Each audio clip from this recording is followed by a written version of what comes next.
On CTV News at 5, demonstrations from coast to coast and right here in Alberta. First Nations ramp up the Idle No More campaign. It's not the Christmas gift Beaver Mines residents had wished for as logging resumes. And Southern Alberta students warm up their voices to spread holiday cheer.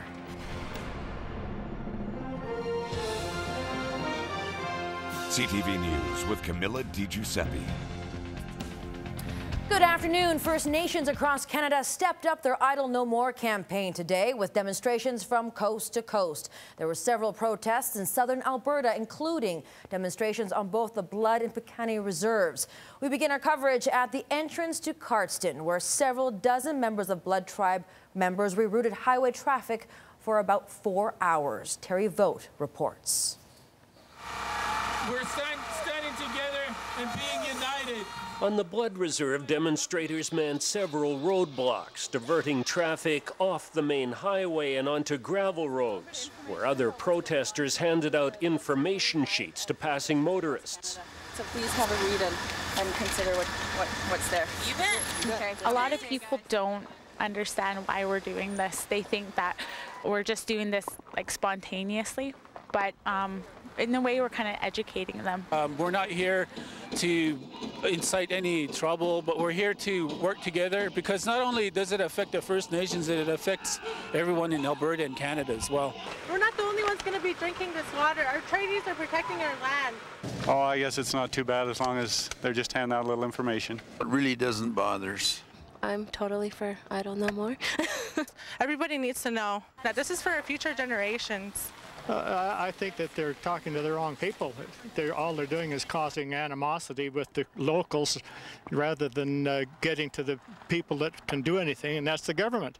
Not everyone was happy with the delays, but organizers stressed they were trying to ensure the demonstration was a peaceful one.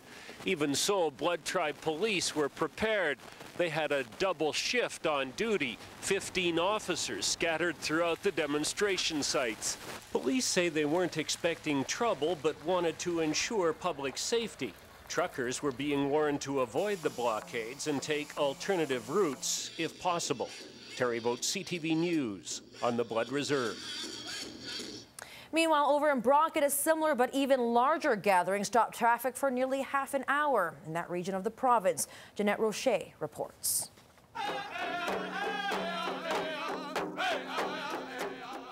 Like the name suggests, the Piikani Nation is anything but idle. Amidst the bitter minus 16-degree cold, nearly 100 members of the Piikani tribe gathered on Highway 3 near Brockett this morning to protest the federal government's omnibus bill C-45. I always expressed to our leaders that one day this day was going to come.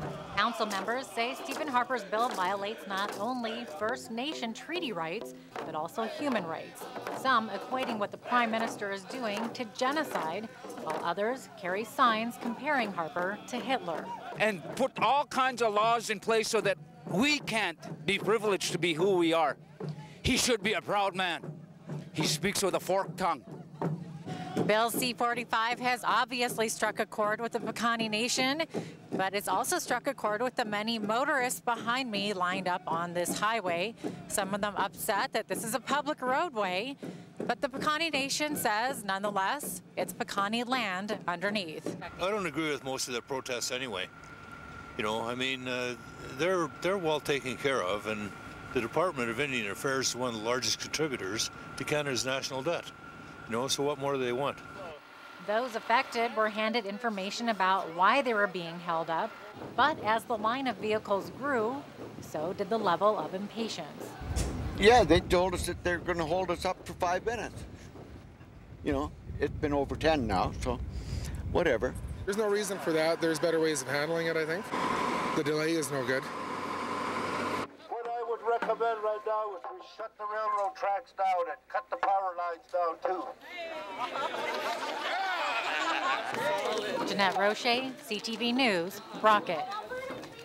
About 25 demonstrators also protested outside the office of Lethbridge MP Jim Hilliard during the lunch hour. And a group of First Nations activists in Cranbrook also joined in the National Idle No More movement. The group gathered outside the local MP's office. First Nations groups involved say they want the federal government to recognize them as sovereign stakeholders in decisions affecting lands and resources. You know, there's so many issues. There's social problems on our reserves, third world conditions, as well as poor housing, poor health. We have outrageous numbers of kids in care, and the government won't help us with initiatives to take care of our own children, and they're lost out there. They don't even know where they come from. The rally is also in support of Chief Teresa Spence of Attawapiskat, who is on a hunger strike demanding a face-to-face meeting with the Prime Minister and the Queen to talk about Aboriginal rights. And a Southern Alberta woman has been sentenced to 90 days in jail for killing a puppy and attacking the dog's owner with a post from a picket fence. Shelby Mountain Horse pleaded guilty yesterday to charges of assault with a weapon, killing an animal, and failure to comply with court-ordered conditions. The Crown says Mountain Horse was drunk when she went to the victim's home on the Blood Reserve in October. She grabbed his puppy, threw it in the air, then smashed the dog's head into the ground until it died. Mountain Horse struck the puppy's owner in the face with a fence post. The Crown says society has little sympathy for anyone who kills a defenseless animal.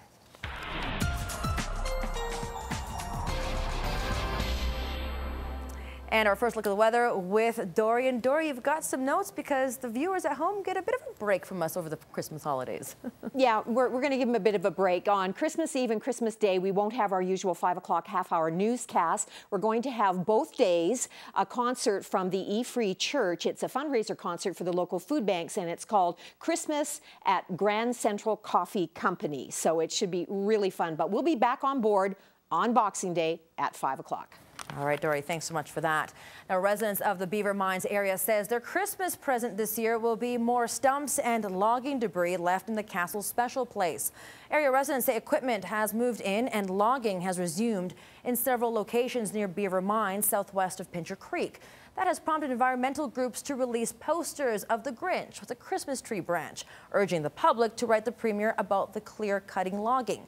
In October, the province suspended years 2 and 3 of the Spray Lakes logging operation, pending the outcome of the South Saskatchewan Regional Land Use Plan.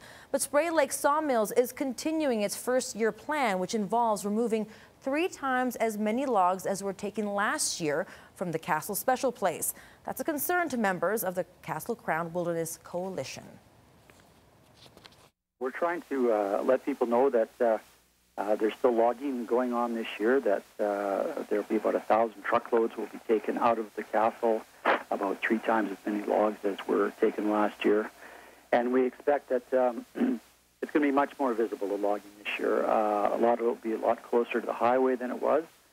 So it's really going to be a blight on the recreational heart of the castle. Environmental groups are calling for a stop to this year's clear-cutting and cancellation of future logging plans in the Castle Special Place.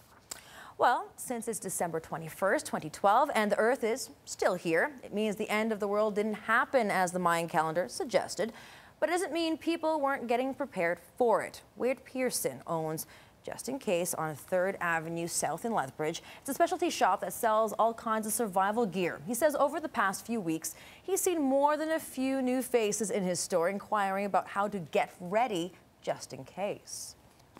They're interested in our 8 areas of preparedness that we built our business on, including food, water, light, heat, shelter, first aid, communication, sanitation.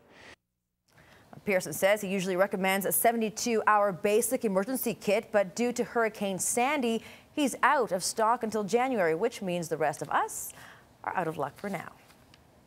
A number of charitable groups will benefit from the work of volunteers with the Chinook Regional Hospital Foundation. Friends of the hospital knit all year long and donate mittens, scarves, blankets, and toques. Many people from Lethbridge and surrounding communities also dropped off donations and hung them on the mitten tree located in the hospital atrium.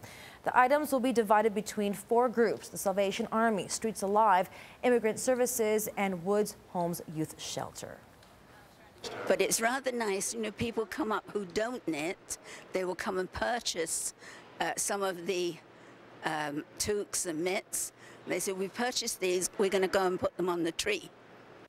The hospital gift shop has also been collecting non-perishable food items. Those have been boxed and distributed to the food banks, Salvation Army, and Lethbridge Family Services.